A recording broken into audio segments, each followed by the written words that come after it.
Chairman recognizes himself for 5 minutes.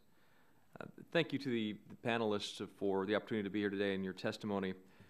Several years ago, when Congress was considering its first greenhouse gas bill, I received a letter from a couple of local rural electric associations that were talking about the price impact that that particular regulation would have on their customers.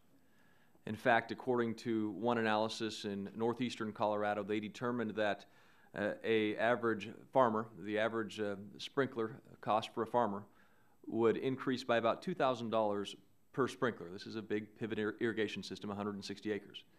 Now, if you're a farmer in eastern Colorado, you don't just have one pivot irrigation system. You've got 5, maybe 10. That's $2,000 each. Maybe you have more. And so we're talking about considerable costs being added under their estimate from the Rural Electric Association that particular regulation would have on their customers' operations. And so, Mr. McAuliffe, or was it Mr. Hilton that you mentioned a rates increase of 20%, is that correct? In Mississippi. And I'd be curious to see if, Mr. Trisco, are you hearing anything through the various businesses that you work with on rate increases? Chairman, we understand that the Kentucky Public Service Commission has decided a number of cases. Now, this is for prospective Clean Air Act regulations for hazardous air pollutants and the like, not this proposed regulation. And the rate increases are on the order of 16 to 18%. 16 to 18%. Mr. McAuliffe? Yes, I would agree with that. We recently pulled down an order for a new scrubber for a plant in Kentucky that would have impacted customers there by over 30%. Mr. Voiles? Yes, as I said in my testimony, the compliance plans that we recently got approved for the utility MAC rule and the new source or the National Ambient Air Quality Standards are impacting our ratepayers by up to 14 and 18%, not counting anything on carbon. And to follow up on Mr. Griffith's questions as well, these are costs that are passed on to your customers, your consumers. Is that correct, Mr. Hilton? Understand. Right. Ultimately, of course. Mr. Voiles? As well as we've said before, we not only pass it along to all of our ratepayers, but it passes along to the commercial industry, so the food prices are impacted, McDonald's prices are impacted, everybody's prices are impacted. And who does that affect the most disproportionately in our society? People on a fixed income, poor? It certainly presents some significant challenges for fixed income. Mr. McAuliffe, what happens to American business competitiveness with rate increases of 20%, 18%, 14%?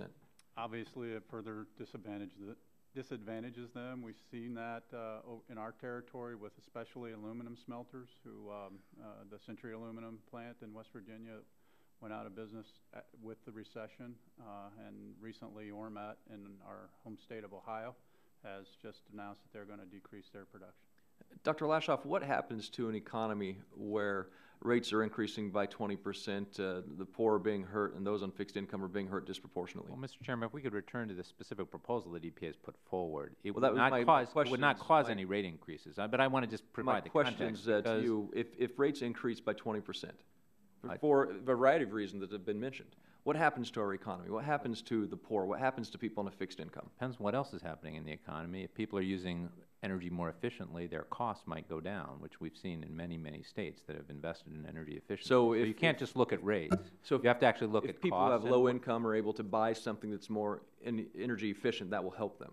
Yes, and if we provide, and technology is improving on the efficiency side. Okay, so if people on a fixed income or poor can afford to buy something new, then that will help them. Well, and as pollution also imposes more severe costs on poorer people, they're exposed to it more. So the benefits of air pollution regulations, in fact, go to the low-income people. So EPA is actually required to look at costs and benefits when they propose regulations. We've actually heard testimony in this committee before where they have failed to do an adequate analysis on cost and benefits. And this is, I think, one of the frustrating parts of this entire debate.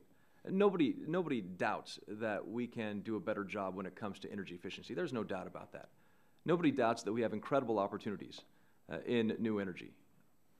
But the problem is when we have regulations that come down from agencies that increase costs on developing energy, on consuming energy, it hurts our economy and it hurts the people who are most vulnerable in our society.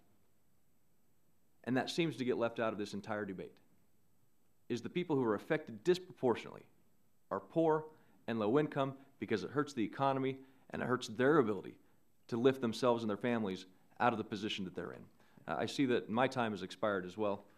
And thank you very much to the panelists for being here, to the witnesses for your time and testimony today.